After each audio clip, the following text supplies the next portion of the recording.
ដើម្បីដណ្ដើមប្រាក់លាន Boost Strong គុនខ្មែរទឹកទី3ដែលជាទឹកបៃប្រវត្តិបាទទស្សនការប្រកួតទឹកផ្ដាច់ព្រាត់ទឹកទី3ជំនុំរវាងកីឡាករគុនខ្មែរបាទគុនខ្មែរក្នុងកម្មវិធីបាទ Foreman Tournament របស់ Boost Strong បង្គោលក្រហមសាគុំគៀបង្គោលខៀវពេជ្រសៃវ៉ាទឹកទី3នេះបាទបញ្ចេញឲ្យអស់មកគុំលាក់ទុកអីអ្នកឈ្នះបាន4លានពី Boost Strong អ្នកចាញ់បាន2លានពី Boost Strong បាទแล้วก็ជង្គង់បាទរបស់បាទបង្គោលខៀវបង្គោលក្រហមគេដូរជង្គង់គ្នាទៅវិញទៅមក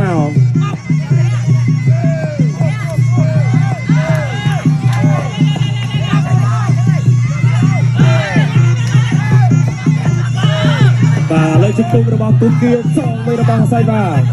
បាទជង្គង់ទៅបន្តជង្គង់ឲ្យជង្គង់ទៀត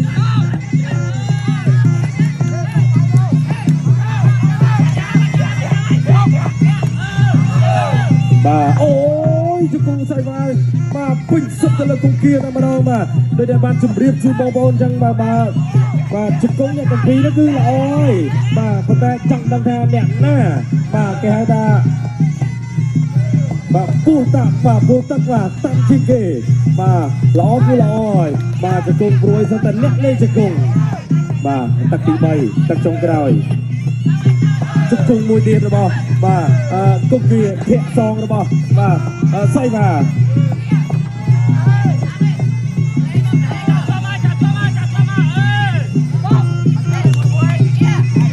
ឡូវនេះបាទរៀបថមថយកម្លាំងបាទអ្នកទាំងពីរតែនៅតែគេថាបាទជំហរល្អដូចគ្នាទោះស្ដាប់រកថាម៉ាក់សរបស់បាទគូគេឲ្យអើយលោកកញ្ញាកណ្ដាលបាទចាប់តនបាទចាប់តន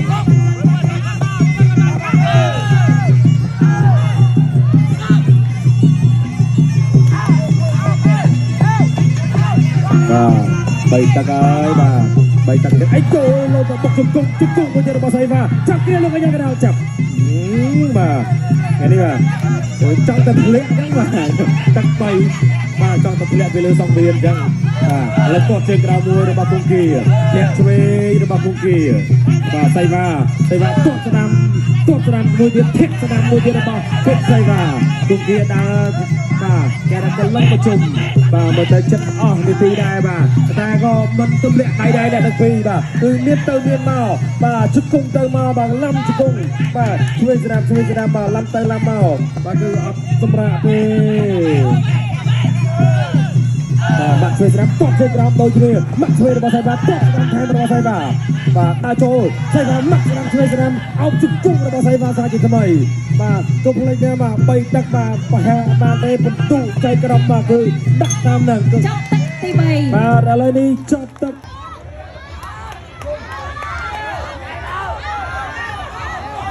ហៀវឬក៏ក្រហមឆ្លងកាត់ការប្រកួតពេញ3ទឹកចៅក្រមទាំង5រូបបានផ្ដល់ពិន្ទុឈ្នះចាញ់មិនឯកច្ឆន្ទ3-2ដូច្នេះជ័យជំនះនឹងក្លាយទៅជាម្ចាស់ប្រាក់លានរបស់ Boost Strong នៅក្នុងកម្មវិធី Foreman Tournament បានទៅលើបង្គោលក្រហម